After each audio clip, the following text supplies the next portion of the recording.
को हम क्या करते हैं? सुरक्षित शनिवार। Very good. हम सुरक्षित शनिवार मनाते हैं और इस शनिवार में हम कुछ न कुछ जानकारी प्राप्त करते हैं हमारे दैनिक जीवन में जो बहुत काम की होती है उसके बारे में, है ना भाई। तो आज सुरक्षित शनिवार में हमारा जो विषय है वह है नाव दुर्घटना एवं पानी में डूबने से बचाव। तो आप सब जानते होंगे कि जब बारिश का मौसम रहता है उस समय नदी में, तालाब में, पोखर में, नाले में बहुत अधिक मात्रा में पानी आ जाता है, ठीक है। और गांव में अधिकतर क्या होता है, चाहे महिलाएं हो कि बच्चे हो, सब कहाँ जाते हैं? नदी नाले में जाते हैं नहाने के लिए, कपड़ा धोने के लिए। और ऐसा करते समय क्या होता है, कभी कभी वे पानी में डूब जाते हैं। कभी कभी जो बच्चे होते हैं वे भी क्या करते हैं, तैरने जाते हैं। चलो हम जाएंगे आज वही नदी में और तैरेंगे, और नदी में तैरने गए और पानी के बहाव में डूब जाते हैं, बह जाते हैं नदी में। अभी कुछ दिनों पहले हमारा जो मनियारी नदी है ना, वहाँ कारी डोंगरी नाम का एक जगह है, वहाँ एक बच्चा सेल्फी ले रहा था, नदी के पास जाके सेल्फी ले रहा था, पुल के पास खड़े होके, और झम से पानी में गिर गया और पानी में बह गया। अब ये भी उसकी लाश मिली है। तो बच्चों, हमें सबसे पहले जो नदी तालाब के से में डूबने से बचना है उसके लिए क्या क्या करना चाहिए ये आज हम जानेंगे, ठीक है ना। तो सभी ध्यान दीजिएगा थोड़ी से इधर सामने। सब सर्वप्रथम बच्चों को नदी तालाब में जाने से हमको रोकना चाहिए, ठीक है। आप सभी नदी तालाब में ना जाया करें। यदि गांव में हैंडपंप है, ट्यूबवेल है, तो उसमें अपना नहा लिए, कपड़ा धो लिए, कम से कम बारिश के दिनों में, है ना। तो हमें बच्चों को नदी तालाब में जाने से रोकना है। और फिर क्या करना है, अधिकतर देखते हैं गांव के बच्चे बड़े बड़े पेड़ के ऊपर चढ़ जाते हैं और क्या करते हैं, पानी में कूदते हैं कि नहीं कूदते? आपके यहाँ भी देखो एक बांध है, वहाँ बांध के पास कैसे दौड़ दौड़ के कूदते हैं बच्चे लोग। तो कभी दुर्घटना घट सकती है ना, पानी में डूब सकते हैं। तो हमें ऊंचे जगह में पानी में कूदने से रोकना है, ठीक है।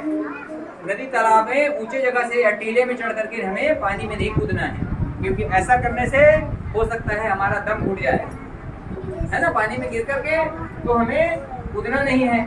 और हम मान लो 4-5 लोग गए नदी या तालाब, और किसी एक साथी को तैरना नहीं आता, दो को तैरना आता है, तो हमें जिस साथी को तैरना नहीं आता उसको पानी में बिल्कुल नहीं बुलाना है, आओ भाई आओ तुम भी तैरो करके, ठीक है। हमको जिस बच्चे को तैरना नहीं आता उस बच्चे को पानी के पास जाने से रोकना है, नदी में नहाने से रोकना है, तालाब में नहाने से, क्योंकि यदि वो तैरना नहीं जानता तो क्या हो सकता है, वो डूब सकता है। और डूब के फिर वो क्या होगा, क्या होगा, है ना भाई, और मर भी सकता है डूब करके। तो हमें क्या करना है, जो तैरना नहीं आता उसको पानी के पास जाने से रोकना है, ठीक है। और खास बात, मान लीजिए कम पानी है, जब कम पानी का बारिश का सीजन ना हो, जिस समय नदी में कम पानी रहता है उस समय हम तैरना सिखा सकते हैं, ठीक है। तो प्रयास करें कि जब बहुत कम पानी हो तो तैरना सीखें, ठीक है। और अभी बारिश के दिनों में हमें नदी में, तालाब में, पोखर में, नाले के पास या बांधा के पास जाने से बचना है, ठीक है बच्चों। तो ये हो गया बचाव के उपाय। अब हम मान लीजिए कोई डूब गया पानी में, तब क्या करें? पानी में कोई व्यक्ति डूब गया, तब हम उसको कैसे बचाएं, है ना भाई। तो क्या होता है, अक्सर पानी में जब आदमी डूबता है तो उसका श्वास रुक जाता है। क्या रुक जाता है? श्वास रुक जाता है। तो उस व्यक्ति को सबसे पहले तो हम पानी से निकाल लें। क्या करें? पानी से निकाल के एक जगह लिटा दें, ठीक है। लिटा करके उसको देखें, यहाँ पास नब्ज रहती है, ऐसे छू करके उसको नस जो है यहाँ से टक टक की आवाज़ आती रहती है, धड़कन है। यदि धड़कन नहीं है तो हमको क्या करना है, उसको धड़कन को वापस लाने का प्रयास करना। क्या करेंगे, उसके मुंह से मुंह लगा करके फूकेंगे, सांस देंगे, क्या देंगे, जोर से। और क्या करेंगे, उसके सीने को ऐसे करके हाथ को ऐसे दबाना है सीने को, ठीक है। लगभग 50-60 बार धीरे धीरे धीरे ऐसे पंप करना है ना। तो हो सकता है उसकी धड़कन वापस आ जाए और जो डूबा हुआ व्यक्ति है वह फिर से उसकी सांस चलने लगे। तो हमें उसको बचाने का भी प्रयास करना है। और इतना जब हम कर लिए तो हमें तुरंत क्या करना है, प्राथमिक उपचार के लिए उसको प्राथमिक स्वास्थ्य केंद्र तक भेजना है ना भाई। ना हो तो जो एम्बुलेंस का रहता है उसका नंबर, उस पर हम डायल करें, ठीक है। एम्बुलेंस के नंबर में हम डायल करें और सरकारी चिकित्सा सहायता को बुला लें, वो एम्बुलेंस में बैठा के अस्पताल तक ले जाएंगे। तो हम इस तरह से जो डूबे हुए व्यक्ति होते हैं उसको क्या कर सकते हैं, बचा सकते हैं, उसकी जान, है ना भाई। तो कैसे करेंगे, सर्वप्रथम उसको मुंह से मुंह लगा करके सांस लेंगे और उसके सीने के पास ऐसे ऐसे दबाएंगे, ठीक है, बहुत बार, ताकि उसकी धड़कन वापस आ जाए। तो ये तो हो गया पानी में डूबने से के संबंध में और बचाव के संबंध में। और एक बात आती है नाव दुर्घटना। आप यह बताइए, आपके गांव में बांधा है, क्या नाम है बांध का? बंधा कहते हो आप लोग, है ना भाई। चलिए, तो बंधा में नाव चलती है कि नहीं चलती है? चलती है। कितना नाव है वहाँ? अच्छा, यहाँ हमारे स्कूल में कोई ऐसे बच्चे हैं जिसके यहाँ नाव है? जिसके यहाँ नाव है तो हाथ ऊंचा कर लो, हाथ ऊंचा करके बताओ। चलो, हाँ, चलिए दुर्गेश्वरी खड़े हो जाओ। दुर्गेश्वरी, ये देखो भाई, दुर्गेश्वरी खड़ी हो जाओ। हाँ, खड़ी हो जाओ, खड़ी हो जाओ। हाँ, इधर देखना बेटा। हाँ, आपके घर नाव है? नाव है? नाव किस चीज का बना रहता है? हाँ, नहीं, किस चीज का बना रहता है नाव? क्या चीज के बने रहते? हाँ, लकड़ी, है ना। लकड़ी क्या चीज का बना रहता है? लकड़ी। अब कहाँ चलता है नाव? कहाँ चलता है? बांधा में, पानी में, है ना भाई। नाव कहाँ चलता है? बांधा में चलता है ना। तो नाव कहाँ चलती है? नदी में, बड़े बड़े बांध में, है ना, बड़े बड़े नहरों में क्या चलते हैं? नाव। जो बड़े नहर, हमारे यहाँ छोटे छोटे वाले नहर नहीं चलता। तो जहाँ नाव चलती है वहाँ हम क्या कैसे सुरक्षित रहें? ठीक है रागनी, जहाँ नाव चलती है वहाँ हम कैसे सुरक्षित रहें? ये तो हो गया हम कोई नदी तालाब में डूबने से बचने के लिए। लेकिन नाव चलती है उसमें भी बहुत अधिक मात्रा में दुर्घटना होती है ना भाई। तो उस दुर्घटना से हम कैसे बचे उसको आइए समझते हैं।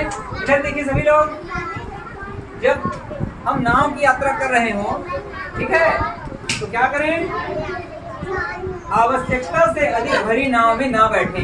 मान लीजिए एक नाव में 10 आदमी बैठते हैं और 10 से पूरा भर गया नाव। अब 2 व्यक्ति और आ गए और बोले हम उसी नाव में बैठेंगे। तो ऐसा हमको कभी नहीं करना है उमेश, नहीं, हमको ऐसा कभी नहीं करना है, ठीक है। आवश्यकता से अधिक भरी नाव में हमको बैठने से बचना है। क्यों? क्योंकि नाव हो सकता है नदी में डूब जाए की क्षमता रहती है भाई, है ना, भार सहन करने की क्षमता होती है नाव में। तो हमें क्या करना है? हमें आवश्यकता से अधिक भरी नाव में नहीं बैठना है सर्वप्रथम, ठीक है। एक और बात, जब बारिश हो रही हो तब हमें नाव की यात्रा नहीं करनी है, ठीक। क्यों नहीं करनी बताओ? बारिश होते समय बताओ सिमरन। हाँ, सिमरन बताएगी उसके नाम, आपके यहाँ भी नाव है ना। सर सिमरन के पास करिए, सर सिमरन के पास करिए। खड़ी हो जाओ सिमरन, खड़ी हो जाओ, बताइए, खड़े हो जाओ ना, खड़े हो बताओ। जब नाव भरी हो सवारियों से तो हमें उसमें क्यों नहीं बैठना चाहिए? और बारिश होते समय हमें नाव में क्यों नहीं बैठना चाहिए? बारिश होते समय क्यों नहीं बैठना चाहिए? बताओ बताओ। हाँ, वेरी गुड, डूब सकता है नाव, है ना। अच्छा, एक और बात ध्यान रखना, छोटे बच्चों को कभी भी अकेले नाव में यात्रा नहीं करनी चाहिए। जब तक कोई बड़े व्यक्ति नाव में ना हो तब तक हमें नाव की यात्रा नहीं करनी है, ठीक है। और खास बात देखिए रमेश, प्लीज लिसन, जर्जर नाव पर हमें यात्रा नहीं करनी। जर्जर माने होता है टूटा फूटा नाव, ठीक है, क्षतिग्रस्त नाव। जिस नाव की लकड़ी वकड़ी टूट गए हो, उसमें छेद हो गया हो, ऐसे नाव में हमको यात्रा नहीं करनी, ठीक है। जर्जर नाव में यात्रा करने से हमें बचना है। और ध्यान देना, कई जगहों में क्या होता है, भवानी सिट डाउन, कई जगह क्या होता है नौका में जानवर होते हैं, गाय बकरी भैंस। तो ऐसे जब जानवर ढोए जा रहे हो नाव में, उस समय उस नाव में हमको नहीं बैठना है। क्यों नहीं बैठना है? नाव डूब सकता है। Very good. और देखिए, सूर्योदय के पहले सूर्योदय के पहले और सूर्यास्त के बाद हमें नाव में यात्रा नहीं करनी है ना भाई। मतलब जब अंधेरा हो जाए तब हमें नाव में यात्रा नहीं करनी चाहिए। और ध्यान देना भाई सभी लोग, जिस नाव में जीवन रक्षक के लिए लाइफ जैकेट होता है, जब हम नाव में यात्रा करते रहते हैं ना, तो जो बड़े बड़े जगह वहाँ हमको लाइफ जैकेट देते हैं। लाइफ जैकेट माने ऐसा जैकेट रहता है जिसको हम पानी में गिर भी गए तो हमारी जीवन की रक्षा हो जाती है, हम पानी में डूबने से बच जाते हैं। उसमें हवा भरी रहती है ना, स्पंज जैसे बना रहता है और हवा रहता है। तो जिस नाव में लाइफ जैकेट इत्यादि की व्यवस्था हो, प्राथमिक उपचार की व्यवस्था हो, ऐसे नाव में हमें यात्रा करने का प्रयास करना चाहिए, ठीक है ना। और हमें क्या करना है, सूर्योदय से पहले नाव में नहीं बैठना है और सूर्यास्त के बाद नाव में नहीं बैठना है, क्योंकि उसमें अंधेरा हो जाता है और अंधेरे में दुर्घटनाग्रस्त होने की संभावना अधिक रहती है। तो हमें अंधेरा होने पर नाव में यात्रा करने से बचना चाहिए। नाव में यात्रा करनी ही पड़े तो जब सूर्योदय हो उसके बाद हम नाव में यात्रा कर सकते हैं। जो नाव अच्छी हो, जो नाव टूटी फूटी ना हो, जिस नाव में जानवर न ढोए जाते हो, ऐसे नाव में हम यात्रा कर सकते हैं। अच्छा, और ध्यान रखिएगा, जब हम नाव में यात्रा कर रहे होते हैं तो हमें किसी प्रकार की जल्दबाजी नहीं दिखानी चाहिए, क्योंकि हो सकता है नाव से उतरते समय जमीन में जब हम उतर रहे हों उस समय हम हिले नाव गिर सकते हैं पानी में और डूब सकते हैं। तो जल्दबाजी में हमें कभी भी नाव में चढ़ना उतरना नहीं चाहिए। और यात्रा के दौरान हमें शांत रहना चाहिए। क्या करना चाहिए? बिल्कुल शांत रहना चाहिए। और नाविक जैसा कहे तो हमें उसके कहे हुए बातों को मानना है। जैसे आप स्कूल में टीचर की बात मानते हो, वैसे ही सब जगह के नियम रहते हैं। तो नाविक जब कहे यहाँ बैठो, यहाँ मत बैठो, तो हमें नाविक की बातों को मानना चाहिए, ठीक है। तो ऐसे जब हम उनकी बात को मानेंगे तो हमारी यात्रा सुरक्षित रहेगी और जो हमारा जीवन है वो खतरे में नहीं पड़ेगा। तो हमें दो चीज़ों की ध्यान रखने नाव दुर्घटना में, विशेष करके एक तो जर्जर और जो क्षतिग्रस्त नाव है उसमें हमें कभी भी यात्रा नहीं करनी है। आवश्यकता से जो अधिक सवारी बैठे हों उस नाव में हमें यात्रा नहीं करनी है, ठीक है। तो हम छोटी छोटी सावधानियों का पालन करके अपनी स्वयं की रक्षा कर सकते हैं, अपने परिवार की रक्षा कर सकते हैं, है ना, और खतरे से बच सकते हैं। तो हमारे इस सुरक्षित शनिवार का यही उद्देश्य था, आप सभी लोग नाव दुर्घटना के बारे में जानें, रुके पानी में डूबने से कैसे बचे इसके बारे में जानें। तो यदि आप सबने सुना होगा तो मेरे कुछ प्रश्न हैं, उसके उत्तर आपको देने। हाँ ठीक है, वो तो नाव के बारे में हो गया। पानी में डूबने से कैसे बचे? हमें तैरना हो तो तैरना चल। हाँ, यदि तैरना आता है तो तैर तब हम पानी में जाएं, अन्यथा ना जाएं। जिस व्यक्ति को तैरना नहीं आता उसको पानी में नहीं कूदना चाहिए। बहुत बढ़िया। और कौन बताएगा? और कोई? भवानी चलो बताओ। सिमरन और बताओ। ऊंची जगह में हमें पानी में कूदने से बचना है। और क्या करना है? बच्चों को नदी तालाब में जाने से रोकना है, ठीक है। अच्छा, नाव दुर्घटना से कैसे बच सकते हैं? चलो आरती बताओ, नाव में दुर्घटना से हम कैसे बच सकते हैं? कौन फ्रेंड बता दो, चलो एक पॉइंट। इतना देर तक सुने हैं ना बात?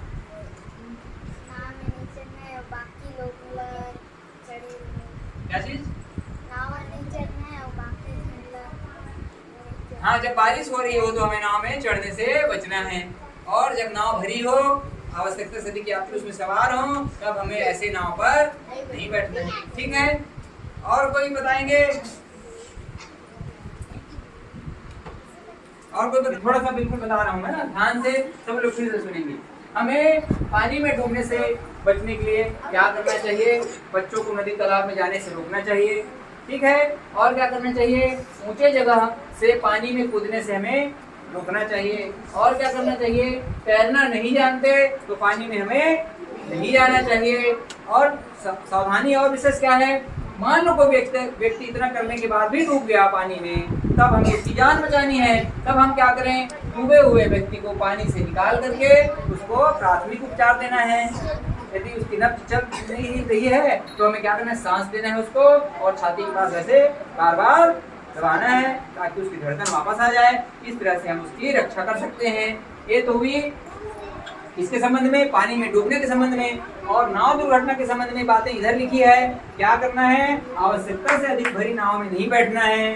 बारिश हो रही हो तो नाव की यात्रा नहीं करनी है, जर्जर नाव पर यात्रा नहीं करनी है, जानवर ढोने वाले नाव में जानवरों के साथ नाव में यात्रा हमें नहीं करनी है, सूर्योदय के पहले नाव में हमें नहीं चढ़ना है, सूर्यास्त के बाद नाव में हमें नहीं चढ़ना है, नाविक के द्वारा बताए गए निर्देशों का हमको पालन करना है, जल्दबाजी में हमें नाव में न तो चढ़ना है न ही नाव से उतरना है, हमें शांति से नाव की यात्रा करनी है।